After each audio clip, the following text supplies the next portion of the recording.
Welcome to the OBM podcast.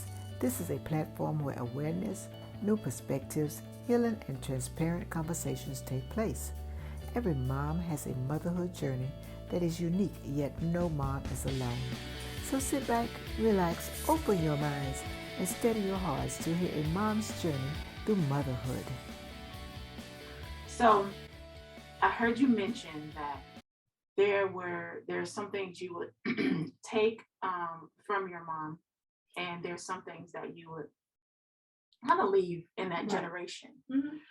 Is there anything that you feel like, and we're going to see how these connect, is there anything you feel like that happened when you were, that happened positively or negatively that also impacted or impacts your motherhood, your parenting? Absolutely. So I mean, I grew up and my mother has a huge family. Yes. My mother has 7 brothers and 5 sisters. Wow, that is huge. And it's so funny because the running joke is that we all look alike, so you can tell who's in our family. And so a lot of things, one thing in particular that I said I would not do is the fact that as soon as something happened, everybody knew. Mm. And in it, I felt embarrassed a lot of the time. I understand. And I'm sharing because I have talked about this. And so I'm like, okay, we can talk about it. Yeah. But when I was younger, a situation happened when I was in middle school. I was actually molested by a family member. Wow. And it happened, and I let it happen for about 3 months. Wow. And then I finally told my mother what was going on. Okay. And she, when I told her, it was one day she came home on her lunch break. Okay. And it was in the summer, so I was home. Mm-hmm. And she would come home in the middle of the day. Mm-hmm. And I told her, and she didn't go back to work. But she immediately called like all 5 of my aunts. Wow. Gotcha. And everyone knew within about 20 minutes. Okay. And I was shook. Mm. But like I said, my mother's really old-fashioned. Gotcha. And so instead of talking to me about the situation, it was more of, what is she going to do? What's going to happen? Gotcha. And so the results of all of that was I ended up moving away and, all other things, but nothing ever had anything to do with how I felt about the situation, And so I said, I won't do that. I will not do that. And so I do now spend time talking to my children. I spend time talking to them one-on-one. I spend time talking to them in group settings, just talking, to see how they feel about different things. Yeah. Now, don't get me wrong. I make every decision. I am the lead, honey. I am the lead. As their mother, Got I make you. every decision. Yes. But I feel like it's important to know how they feel. Right. About situations. And That's I good. don't feel like that happened a lot when I can say my generation were coming up. I agree. That didn't happen a lot. I agree. And so I feel like their feelings are important. And so Mhm. now whether you go with their feeling or not, Gotcha. that's up to you. Right. But the feeling is important. Right. So make sure you talk about the feeling. Yes, let's talk about the feelings. I agree. And so I do talk more. I also, I think it's a negative, but it's kind of a positive. That whole situation, the molestation, made me protective.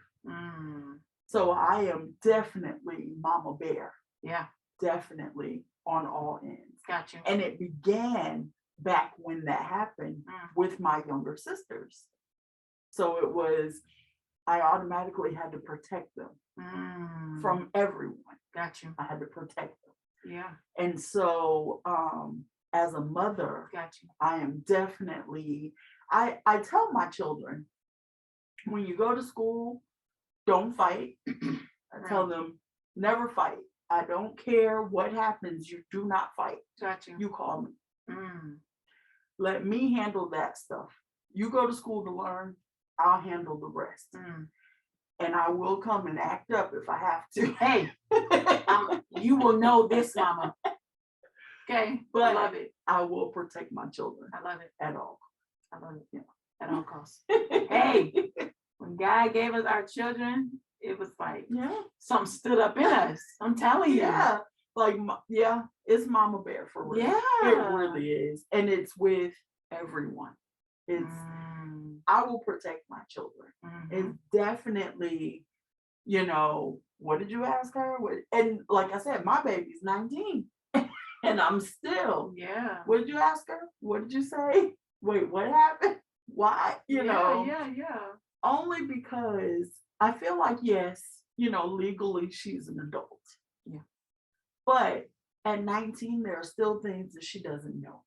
We can attest to that, right? Still adventures that she hasn't been on, I know at her age, I was in a college town doing things that college people did, and help us, Lord. I ended up walking up on racism. I ended up walking up on just jealousy, envy, all that stuff. Yeah. She doesn't know anything about that. And so I'm not going to sit by the side and allow someone to attack her in that manner, right, and me not protect her. Right. If you can do something, you'll do it. Right. Definitely. Respect. Still. I'm with you on that.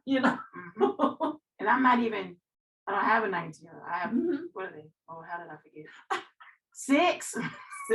About to be 7. 2 6-year-olds and a 5-year-old and 7, almost 7-month-old. And I'm already like, what did little boy say to you? Right. He said, what? Excuse me, Miss Such and Such, can I have a conversation, please? And I'm, of course, as an educator, I know there's a right and a wrong way to approach a teacher. Right. You want to build that relationship. So I want them to all know I am Mama Bear. Mommy will. And I am that mama. That one. I love my it. daughter used to automatically, if anything happened at school, she would come home and say, Mommy, please don't write an email. Please. Oh, emails are the worst. I'm typing this to tell whoever. Will email anyone. It does not matter. It's like a professional, aggressive way to handle a conversation. Very much so. And if I say, per our previous conversation, you got told. Petty. Petty. I'm about to tell you that. I remember when you got told all the way off. Don't even. Wow. But yeah, I love it. Protection is it's key. And I think that sometimes our protection can get a little overboard. Yeah. So I do try to with situations just kind of back up and say, okay, wait. Am I writing this because I'm angry at the teacher or I'm angry at the situation or did they really do something wrong or, So you try to back up and kind of figure it out. Right. But that's me now. But when I was writing emails at 24 years old, honey, I was in my 20s and I'm going to say what I think is the best way for me to say this thing. Yeah. Listen. Now I'm like, okay, wait. I'll even write the email and then read it out loud and say, okay, wait, no, I can't. Wait, let's do this again. Hold on. Hey, can you come read this for me? I need some editors over here. I need a second opinion.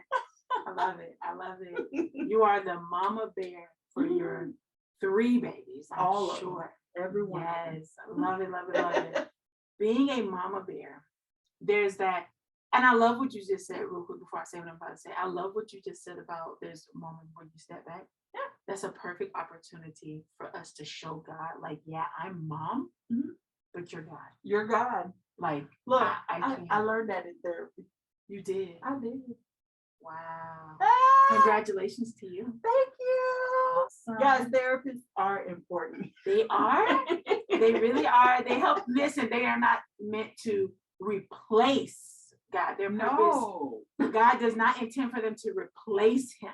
But Mm-mm. they are definitely there as tools and resources for us to really walk in true healing, because obviously they can see things that we can't see, and God can use them just like God uses doctors, you know. So I'm a Christian. I really am. We are. I love Jesus. Uh-huh. I do, but I know He made therapists. Listen, I'm good with Jesus and having a therapist. I'm good with both, You know, so all she you can need is a talk to t-shirt. me. She can look at me and Yes. say, "Girl, listen, Listen. you need to calm down." Yeah, and it's even more of a blessing to have a Christian therapist. Yeah, for sure. They're wonderful. For sure. Thank you so much for tuning in to another episode of the OBM podcast. We look forward to you joining us next week to hear a story from a mom near you. So until we hear each other again, please be sure to take it easy, be blessed, and smile. Remember, you can enjoy life.